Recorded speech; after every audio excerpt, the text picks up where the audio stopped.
Kale okola omulimu gw'amaanyi okugenda maaso n'okuba nga otugoberera subscribing ku mukutu waswa Emma YouTube channel Trust Media Uganda zonna beerako ng'otugoberera otwala nyongera okulamusaako webale nnyo okubanga otweyungako ate n'osobola okuba nga ofuna eno y'ensibuko y'amawulire agaba agakukwatako n'ebyo olina okuba ng'omanya bye batibwa tiketi tubinnyonera wano wennyini.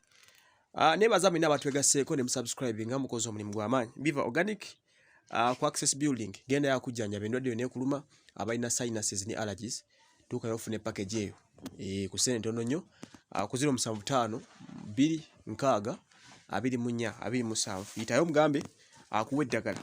Njagala ntandikirewa olunaku lwali njagala ntandikire ku nsonga za ssente za Nabbanja. Ebintu byensi byewuunyisa mbadde sikimanyi kino kiyinza n'osoboka kye ndabyeko. Ada ebintu bizibu. Ebintu bizibu. Kankusomere ekiwandiiko nga bwe kifulumye okumanya abasajja bano bajooga. Gwe baasindikidde ssente za Nabbanja emitwalo 2 mu kifo ky'e10 essimu ye bagisibye tekyasobola kukuba wadde okufunirako akasente ka mobile money.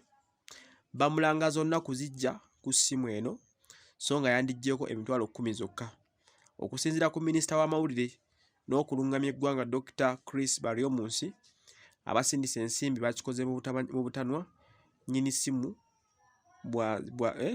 bw'anazzaayo 10 eryavudde ku ssimu nga bagizaako. Ndowooza muwulidde abafunye ssente za Nabbanja by mistake amanya gono gasirikiddwa emitwalo 20.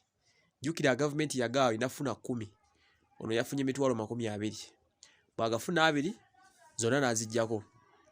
Bano kye baakoze tebaakayanye naye nga bakwata akasimu ke nga bakabulookinga bw'anazzaayo ssente zaffe ng'addamu akozesa essimu ye. Okusinziira ku minisita akola ku nsonga z'amawulire Chris Baryomunsi agambye nti kino kikola kikyamu nnyo era essimu y'ono Glody bagibulookinze.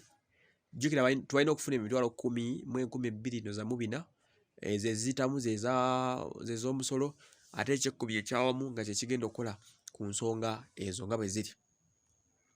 Kaakati no munnange awo tuyimiridde.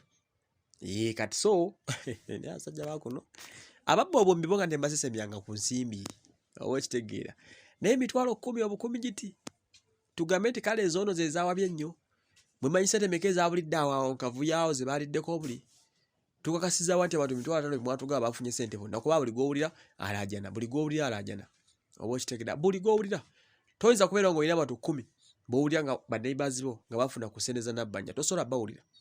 Naye ssebo omutuuze eyafunye emitwalo 2 essimu ye bagibulookinze takyakuba takyaresivinga mobile money takyakola ki kakati alizizaayo ddi ssente zammwe. Eno Uganda zaabu ababbi temwagala kubabba nga bw'okiwulira tebaagala ababbi kubabba kati bano yanange sebe ssente essimu ye bagibulookinze lwa nsonga emu kugenda kukeera ku makya kugenda kubeera ku ssimu ye nga kuliko emitwalo 20 ate mbu n'agiggyako zino za COVID relief fund gavumenti ze yali yateeka ezirina okuba nga ziyamba abantu mu kubayisa mu muggalo.